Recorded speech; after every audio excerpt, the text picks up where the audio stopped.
दोस्तों, जैसा कि अशोक जी के भाषण से जाना, वैसे हम लोग पहले भी जानते हैं, राजकमल प्रकाशन कई कारणों से बधाई के पात्र हैं।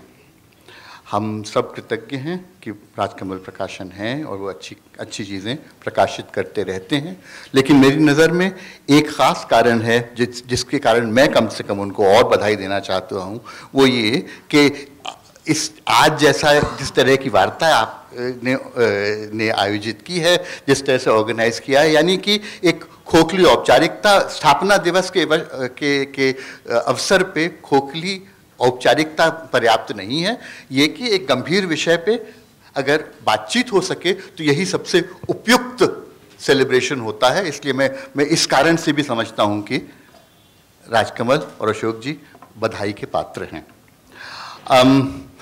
आज की जो बातचीत हम करेंगे वो जाहिर है कि कुछ मिली जुली ज़बान में ही हो सकेगी, ठीक है। इसलिए अगर आपकी इजाज़त हो तो मैं थोड़ी बहुत अंग्रेज़ी भी बोल लूँगा। मैं अपनी भूमिका इसमें सिर्फ इतनी समझता हूँ कि मैं अरुंधति के लिए एक जगह तैयार कर रहा हूँ, क्योंकि मैं भी समझता हूँ कि असल बात तो उनसे सुननी है। इसलिए मेरी भूमिका सिर्फ भूमिका ही है और बोलेगी तो आप। इसलिए मैं वो 2-4 मिनट में वो बात अपनी कहता हूँ और फिर ज़मीन तैयार करता हूँ, ठीक। अच्छा, जैसा कि I find it very difficult to switch languages, by the way. Try Malayalam. Okay. See, anyway, let me try and state as simply as possible the kind of ground on which this conversation can happen, can proceed. The God of Small Things was published 20 years ago, and I think it would be fair to say that it has been one of the most talked about novels of the last 20 years. However, having written this kind of world-conquering bestseller, Arundhati then proceeded to do all kinds of things except write another novel. So she wrote about essays, she wrote about social issues, she wrote, a million other things, but there was no novel. So basically, in these intervening years, when all these other things were being written, this novel was simply awaited. So just as The God of Small Things was the most talked of novel in the last 20 years, I think The Ministry of Utmost Happiness must be the most anticipated novel of the last 19 years at least.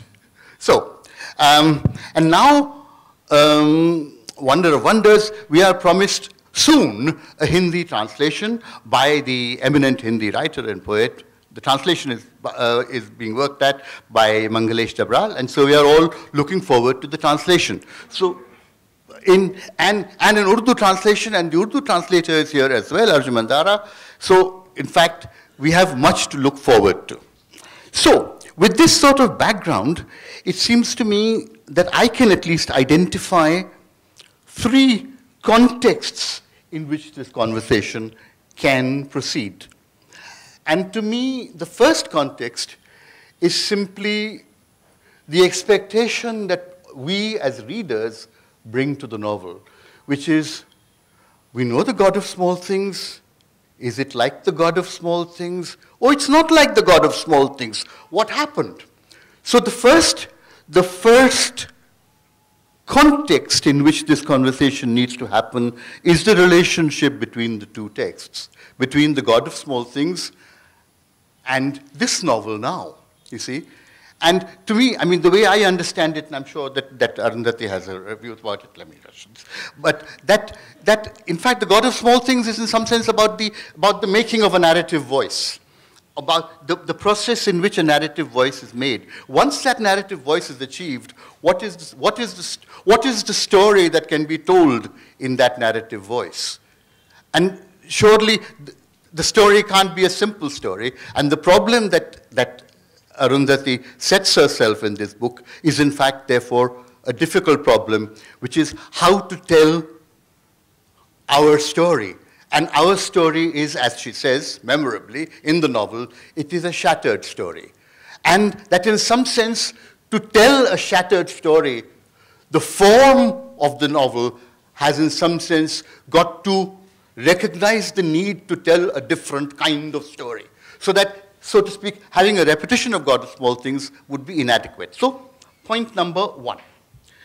The second, to me, context of discussion is the relationship between the Ministry of Utmost Happiness and the intervening work in the last 20 years, which is the discursive essays, the essays which were concerned passionately, angrily with contemporary affairs.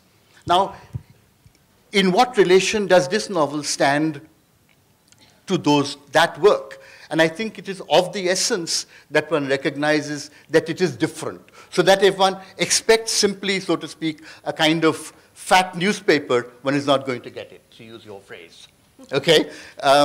Quite simply, there is something else that is going on, and the interesting question that this novel raises is, in what way is a novel different? You know, so to speak, the different genres say things differently. How does a novel say? Which is why the title that we chose for this evening's conversation was Waqt ki Ahat. कि वक्त का शोर तो बहुत सुनते हैं, बहुत आसानी से, वक्त के शोर से बचना मुश्किल है. All right? This is what, to use Joyce's pun in Finnegan's Wake, is what we get in the noise paper. Every day, the noise paper gives us the noise of the present. But it is literature that can actually create the... Excuse me, just a second. You will get your chance.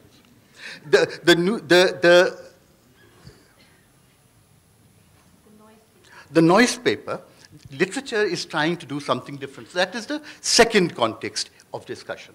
The third context of discussion is simply the question of language. Because what she is doing in this book, in English, certainly is a very interesting experiment with language, in the sense that the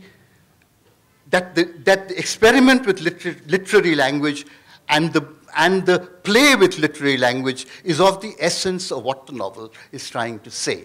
So with these three contexts of discussion, I would like you to talk. And she has requested that she speak mainly in English because, as she will tell you herself, her relationship with Hindi is something that needs to be heard. But after that, it would be best if she speaks in English, in my opinion. Arundhati. नहीं, मैंने इसीलिए कहा कि मैं अंग्रेज़ी में बोलूँगी, क्योंकि जब मैं केरला में स्कूल में पढ़ रही थी तो हमें हिंदी भी मलयालम में पढ़ाते थे. और जब मैं पहली बार दिल्ली आई थी तो मुझे हिंदी का एक ही वाक्य मालूम था. वो मुझे क्लास 7 की एक किताब, एक स्कूल की किताब में गद्य प्रभा नाम का किताब था. उसमें एक पाठ थी, स्वामी भक्त कुतिया, और उसमें कुछ कुतिया के बारे में थी जो एक बच्ची को सांप से बचाया था. और उस पाठ का आखिरी लाइन था कि सवेरे उठ के देखा तो कुतिया मरी पड़ी थी. तो ये सिर्फ एक हिंदी का सेंटेंस लेके मैं दिल्ली आई थी, और जो भी मुझे कुछ भी सवाल पूछते थे मैं कहती थी कि सवेरे उठ के देखा तो कुतिया मरी पड़ी थी. तो वहाँ से अब तक खैर मेरी हिंदी थोड़ा सा इम्प्रूव हो गई है, लेकिन मैं आपको तकलीफ़ नहीं देना चाहती हूँ कि जो कुछ बातें हमें करना है अपना किताब के बारे में या जो ट्रांसलेशन होने वाला है उसके बारे में, तो शायद उसका जो I probably will reduce the sophistication of what I want to say if I speak in Hindi. So please excuse me, and I'm just a odd Malayali woman who can speak some Hindi, but I don't want to inflict it on you. Okay. Yeah. So, and if necessary, or when it becomes necessary, I can try and translate your English within my limits. Sure. Okay. So, So did you given want to? these contexts of discussion, would you like to comment to begin with on the way in which, as it were, The similarity or and difference? difference, and Okay. Okay, so obviously, you know, when you write a book when you write a first novel, it becomes as famous as The God of Small Things did, entirely unexpectedly. A whole lot of things happened, right? That, of course, it was published in 97, 98, the nuclear tests happened, and so on. But let me just talk about the literary part of it. That I was never the writer that thought that, okay, now I've written one successful book, The God of Small Things, now let me write The Son of the God of Small Things and The God of Small Things 2, and so on. Because to me, experimentation is everything, you know. And also those 20 years of writing, which, writing other stuff, it just deepened my engagement with the world that I live in. And I think the Ministry of Utmost Happiness started building in me about 10 years ago. You know, there's a situation in the book. It's not the beginning of the book, but in the middle of the book, which is set in Jantar Mantar, and in a way, it's a place where you see all the politics of what goes on around us being played out, and a little baby is abandoned and discovered, and that's the nerve center of the book. But I would say that The God of Small Things is a book which is about a family that has a broken heart at its center. And yet it's about a family, you know, so there's a comfort there. It has mothers and fathers and uncles and aunts and grandmothers and ancestral homes, and all of it is questioned, all of it is dysfunctional, but it still gives you the comfort of something that you know. All of us know what it's like. Families are like, good families, bad families, dysfunctional families. But the Ministry of Utmost Happiness is almost the reverse. It's about people whose hearts are broken right from the beginning, who are homeless, but not homeless in a literal sense, but people who जैसे कि हमारे समाज में, मैं बाहर जब बोलती हूँ मैं हमेशा कहती हूँ कि आप सोचते हैं कि इंडिया बहुत ही एनार्किक देश है, लेकिन एनार्की सिर्फ ट्रैफिक में है. वैसे तो बहुत ही ऑर्डर्ड, बहुत ही हायरार्किकल, हम लोग सब एक ग्रिड में रहते हैं. And all the characters in the Ministry of Utmost Happiness are out of that grid, just off grid. And through them, you shine a light on the grid. So eventually, it's a book about broken people who bring their little shards of their broken hearts to a graveyard where they make a mended heart. And to me, the 20 years between The God of Small Things and the Ministry of Utmost Happiness were years in which, I mean, many of you in this room know the journeys that were made, the understanding that I as a writer received. It was not enough to tell the single story, you know. So the idea was to break open what a novel can do, to not be afraid of being completely intimate and wildly political, to not be afraid of writing about a huge metropolis like Delhi or the verdant valley of Kashmir, to not be afraid of writing about animals and grass and plants, to not be afraid of writing about history when it kicks the door in the middle of the night, to make a city a character, to make animals characters, to blur the boundaries between life and death, between humans and animals, and to to most of all, to trust the reader with this offering of madness, to trust the reader and say, okay, look, I'm creating a universe and I'll walk you through it because I love you, you know, and you can get lost and you'll find yourself, because it's not for me a book worth writing, a book that you can consume in 10 minutes, rush to judgment, and then tell everybody what it's about. You can't. You have to. This is, the Ministry of Utmost Happiness is not baby food.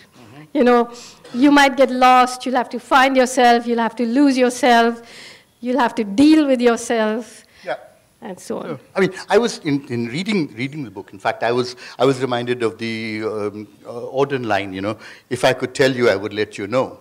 If there was a simpler way of saying this telling the story, it should be told in that simpler way. What is being told here is something that can only be told in this kind of broken, fragmented, disjointed form. So that it doesn't come as a kind of homogeneous baby food-like whole.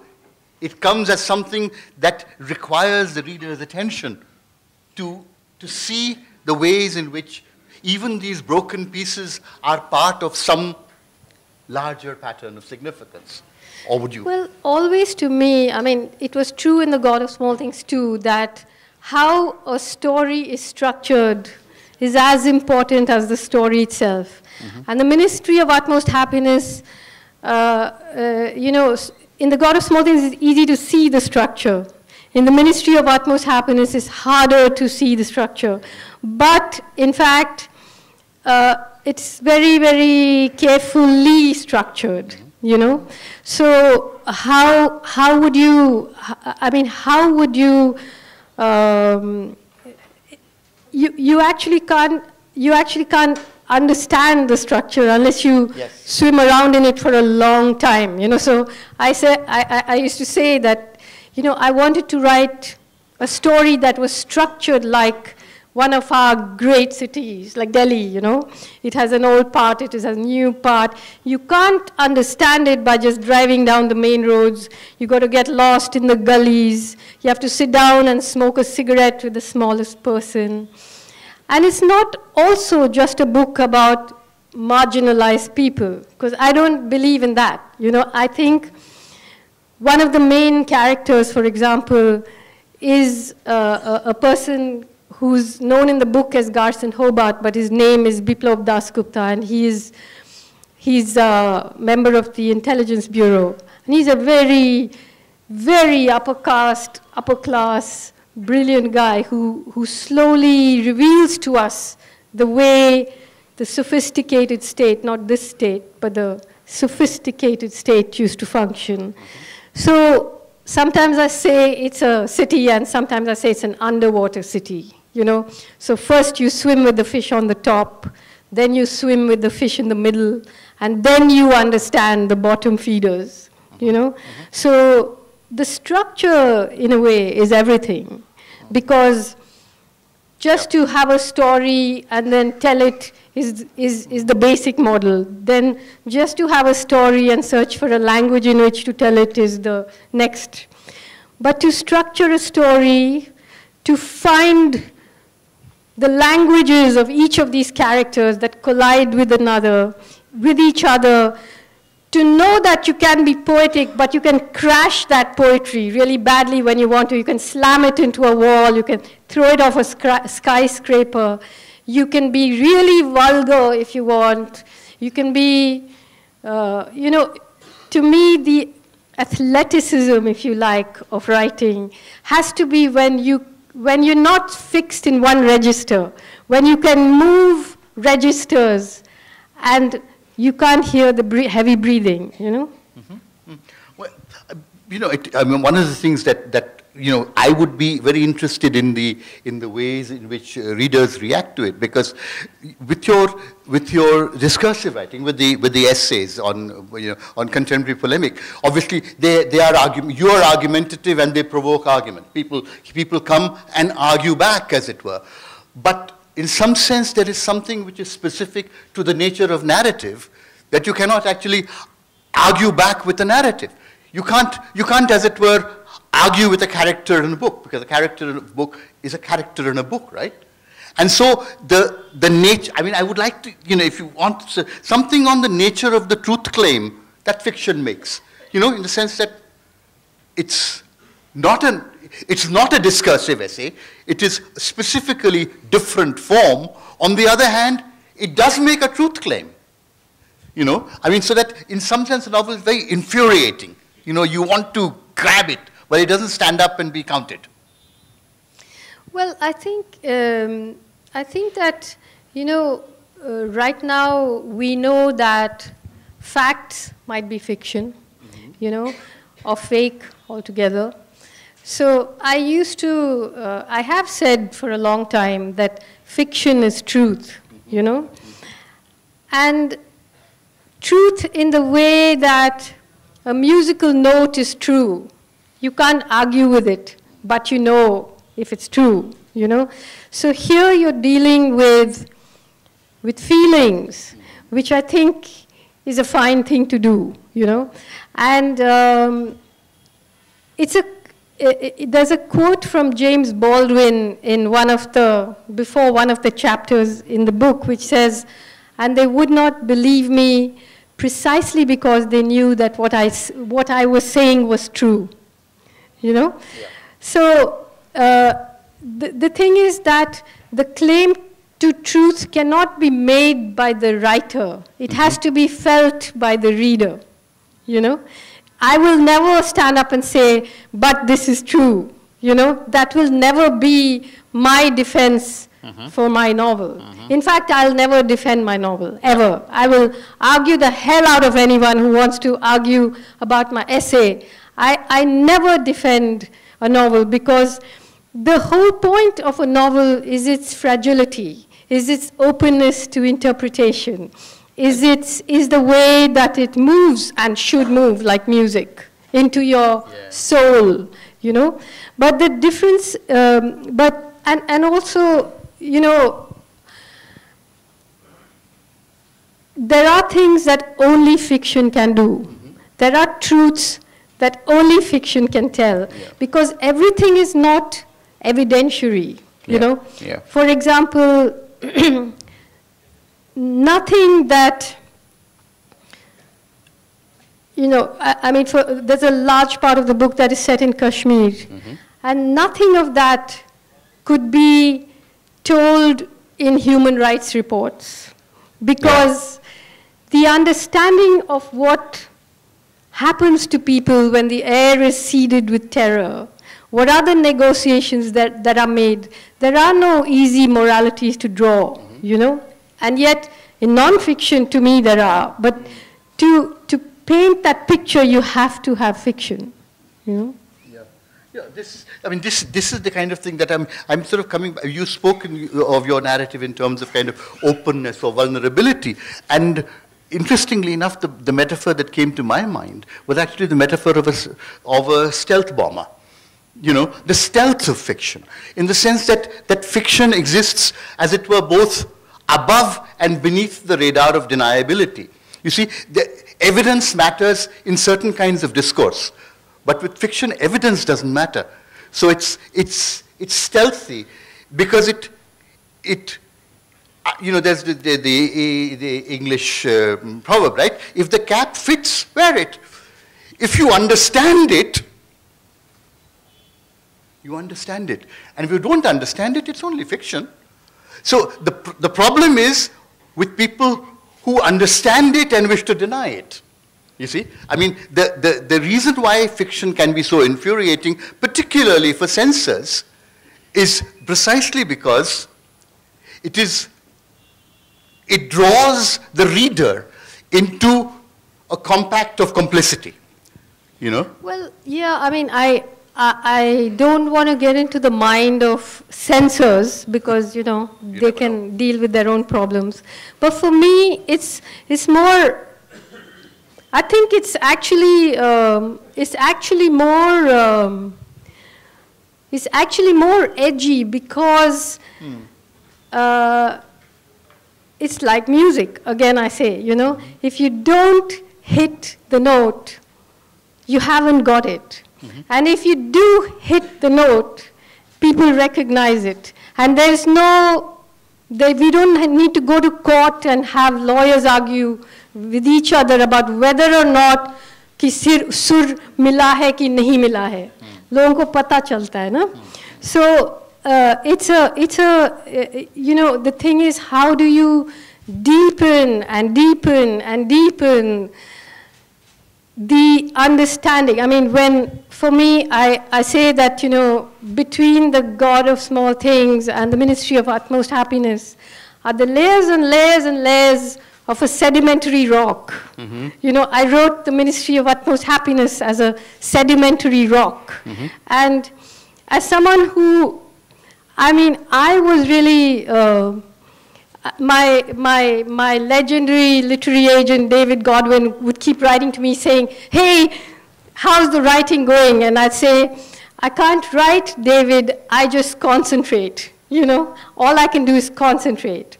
And they came, you know, Anjum and Tilotama and Saddam Hussein and Naga and Garson Hobart, and they came and they started to live with me. And I needed to get to know them really well before I wrote the story. These are characters in the novel, by the way, for those of you who haven't yet encountered them. Right. So, yes, so these are people, and they have their reasons and their lies and their evasions, and all of them are not coordinated. In fact, the point is that they are not coordinated, right? And that they can come together only in the privileged space of a novel. That it is only in the novel. And even there, you know, some of them really misbehaved. Like the character I'm telling you about, Garson Hobart. His name is Biplav Das Gupta, you know, and he suddenly arrived in the story and began to speak in the first person. And I was like, you can't just arrive in a story and start take over like this. and I tried to argue him out of it, but he wouldn't. And you know, and so I said, okay, let's see where it goes. Yes. And to me, in a way, he was, you know, many of the characters in the book, the characters I mentioned, they all have a frontier running through them. You know, Anjum has the frontier of gender. Tilotama has the frontier of caste. Saddam Hussein has a frontier of caste and religious conversion. Musa has a national border. He's a Kashmiri. And Garson Hobart, too, has a frontier. Half of him is the voice of this old, deposed, upper caste, elitist, Nehruvian state. And half of him is a thwarted, drunken lover. And yet his speaking in the first person in this book was like the state expressing its suzerainty over me even, you know, over the writer. And he's drinking, and his tongue is loosening, and he's telling us all his secrets, you know. But so how these things collide and break, and then you have to me, I feel, I'm sure all of us feel this, you know, that every space that we have is crashed now, you know, with SMS messages, with media, with TV, with news, you know, and so how do you get that sense in a book? This absurdity of, you know, you're in some really profound moment in your life, and suddenly it's like, would you like to do poolside yoga with Guru Hanumantji or whatever, you know?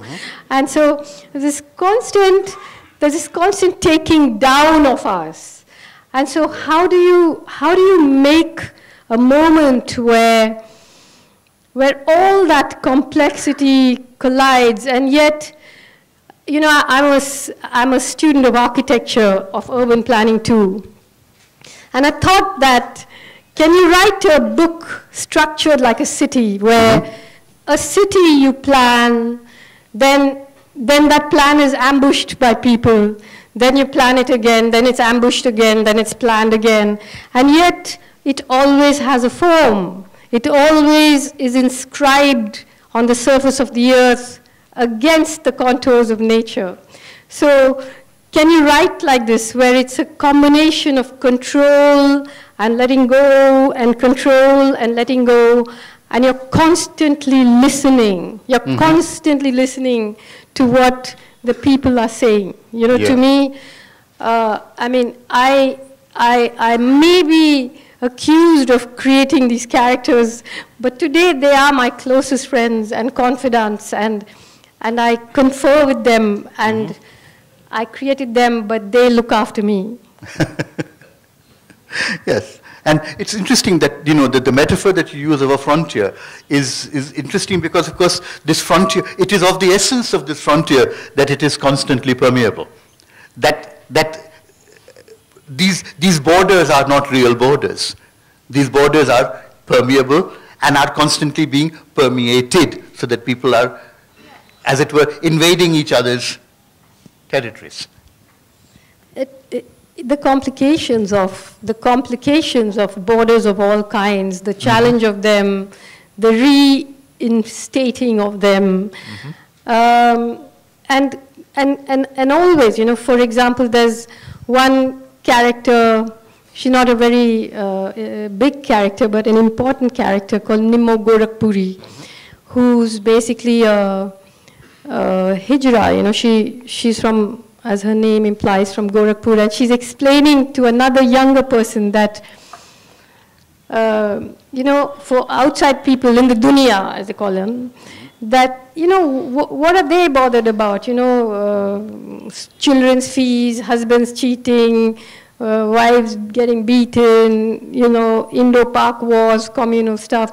But for us, the Indo-Pak is inside us. So you have that, you know, one kind of conflict in people. On the other hand, you have a character like Tilotama, who's described as a woman who lived in the country of her own skin, whose borders were sealed, who issued no visas, who had no consulates. And she just stubbornly insists on living the way she wants to live and being who she wants to be without negotiating, you know? So you have a constant conversation about borders and grids and rules. Would you you know, there's obviously you've touched on the truth claim of fiction and that kind of thing, but obviously there's fascinating stuff that you're doing with language, and it's particularly relevant in the context of the present occasion, simply because we are, you know, also anticipating two crucial translations in Urdu and Hindi.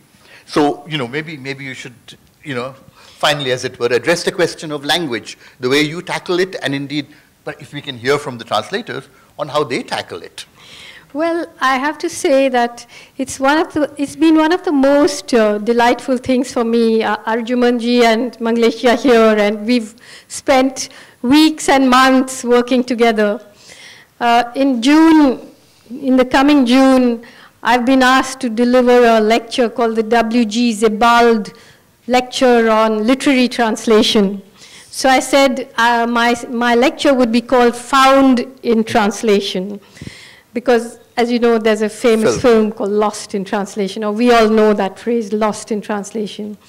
So, and I said that, you know, the challenge is, could you write a novel in any language that is actually imagined in many languages, which is what I did. The Ministry of Utmost Happiness is imagined in many languages, you know, and sometimes all the characters, I mean, there are characters who speak Urdu, who would speak Urdu to each other, characters who speak Hindi, who speak Kashmiri, who speak Malayalam, who speak all kinds of languages, Telugu. And then they're also translate, within the novel, they're translating themselves to each other. And there are all kinds of other languages. There's legal language, there's newspaper language, there's poetry. But how do you actually, I mean, you know, the problem of language, or I don't want to call it a problem, but the question of language in this country, all countries, is an incendiary one. its relationships with land, its relationships with nationalism, all that. But actually, I think that,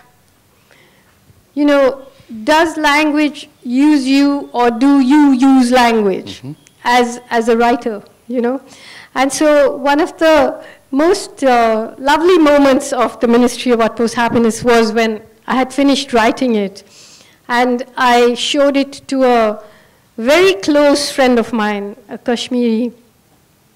I expected that he would just read it in a very opportunistic way, कि कश्मीर के बारे में क्या कहा है, Yeah.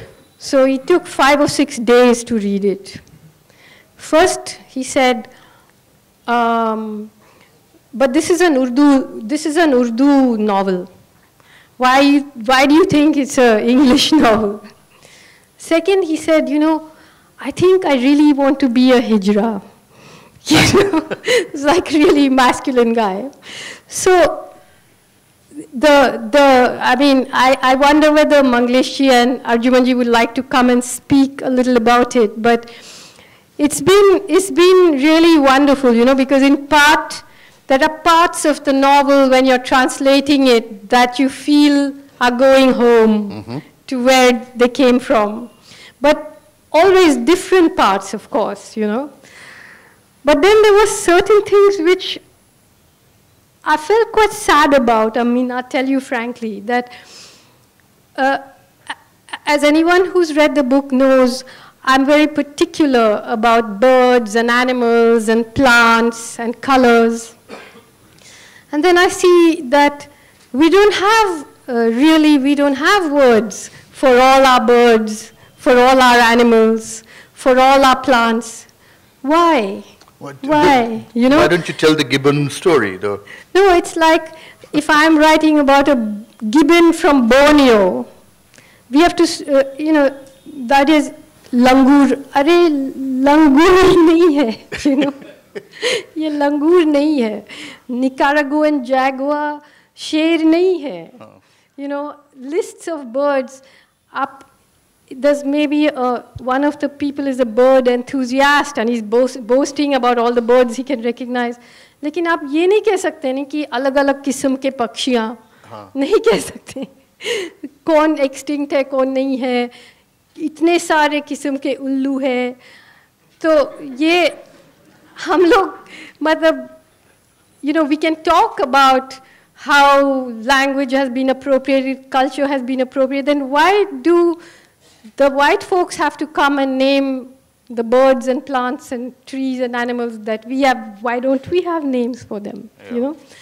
So we'll talk about that a lot, obviously, when the book comes out. But it's been an absolutely wonderful moment of swimming in this sea of language through which this book comes out and then goes back in like fish that take a dive, So, Manglish ji, aap kuch bolenge?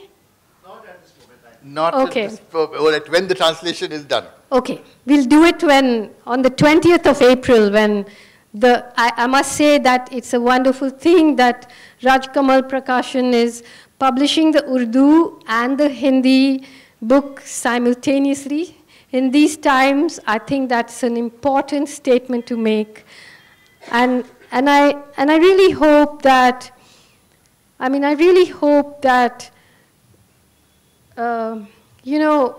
publishing, like we did look hard for a Urdu publisher, couldn't find, distribution, a kind of professionalism. We hope that we can together, just streamline all of that, because today the world is so confusing, so frightening. Literature is so important as opposed to the news, as opposed to the television, as opposed to the facts. Things that take time. People who have sat and thought about things for a while without putting the first idea they have on Twitter or Facebook is really, really important, you know, this thinking. So, yeah.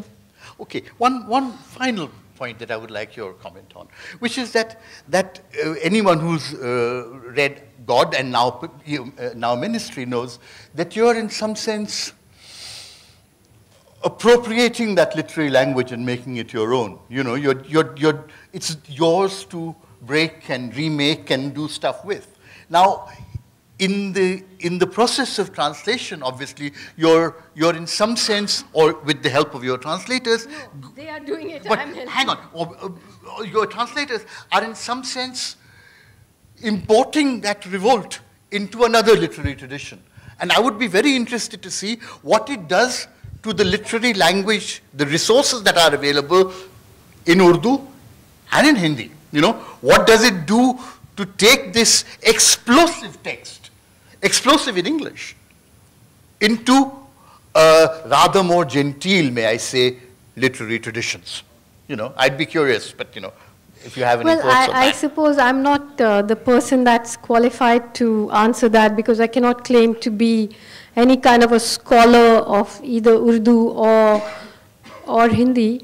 But I think what is interesting, this I'm saying from conversations with my translators, is that, you know, given the life I've led and the friends I have and the movements I've seen and the things I've been involved with, I have, you know, I write from what I know.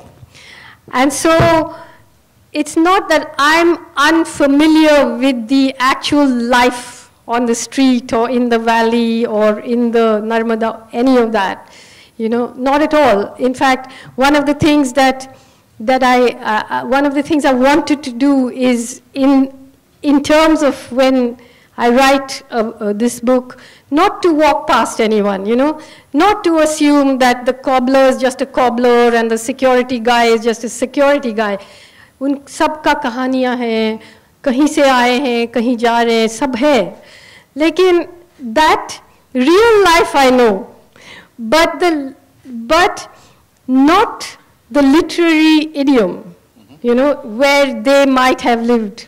So the literary idiom, I think, Manglesh ji will be creating and Arjuman ji will be creating, you know, and that's, I think, what's interesting, that you know, we are people who today have to deal with modernity, you know, and as I said, that modernity has medical terms, it has SMS, it has you know, artificial intelligence, it has Aadhaar card, it has globalization, it has all of that.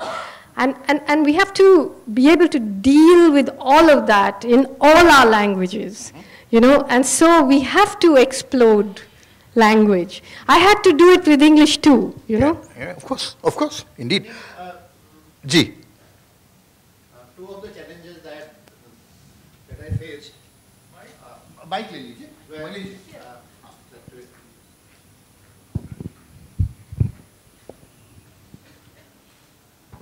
Well, almost all the characters in the novel, they come from very different backgrounds. So, some from Malayalam, some from Kerala, some from Kashmir, some from IB, some from the Jantar Mantar, some from Kapraga, etc. So the challenge was how to recreate or transcreate their different languages, and the narratives told in different languages. So एक तो challenge ये था, और दूसरा ये था कि can I recreate or can I transcreate that original magic? And if this novel in Hindi translation is translated back, so how will it look like? So I thought if I could retain her syntax into Hindi as well, which was a bit difficult, and I tried whatever I could, and only when there was it became necessary to break the sentences, then I had to. Anyway, this is sort of obviously something to look forward to, है ना? Translation जब आएगा, तब फिर विस्तार से इसके बारे में, हिंदी के बारे में, साहित्यिक हिंदी के बारे में और साहित्यिक उर्दू के बारे में बात करेंगे, है ना? इसलिए अगर अब इजाजत हो, if you want. Yeah, thank you very much. It was a real pleasure, and I hope to see you all on the 20th of April when the 2 translations will be ready. And I can't tell you, I mean, my book, this book, The Ministry of Utmost Happiness, has been translated into 42 languages, but I haven't worked with any of the other translators, but the Hindi and Urdu translation are very, very important and dear to me, and I'm very excited about when they come out. Thank you. Thank you. Thank you very much.